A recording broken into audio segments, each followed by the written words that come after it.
மகாபாரதம் அர்ஜுனன் வீசிஸ் கர்ணன் சிறுகாட்சி தமிழ் காட்சி குருக்ஷேத்திர போர்க்களம் மண்ணில் புகை மறைத்தது போல சண்டையின் சத்தம், இரு விலங்குகளின் முழக்கம் போல ஒலிக்கும் தேர்களின் சுழற்சி. அந்த பக்கத்தில் கர்ணன் துரியோதனரின் சிரேஷ்ட வீரன், மறுபக்கம் அர்ஜுனன் பாண்டவர்கள் பெருமை. கிருஷ்ணர் அர்ஜுனனின் தேரோட்டி அர்ஜுனா. இது முடிவு தரும் யுத்தம்.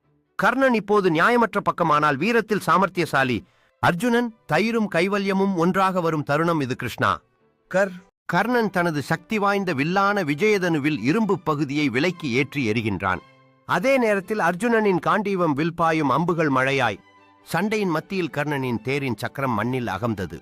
அவன் அதை இழுத்து எடுக்க முயற்சிக்கிறான். கர்ணன் அர்ஜுனா, தர்ம யுத்தம் வேண்டுமென்றால் நான் சக்கரத்தை இழுத்த பிறகு மட்டுமே யுத்தம் செய். கிருஷ்ணர் சிரிப்பு. அவனே அபிமன்யுவை சூழ்ந்து கொன்றபோது தர்மம் பார்த்தானா? இப்போது நீ தயங்காமல் அம்பை பாய்ச்சி வெற்றியை பெற்று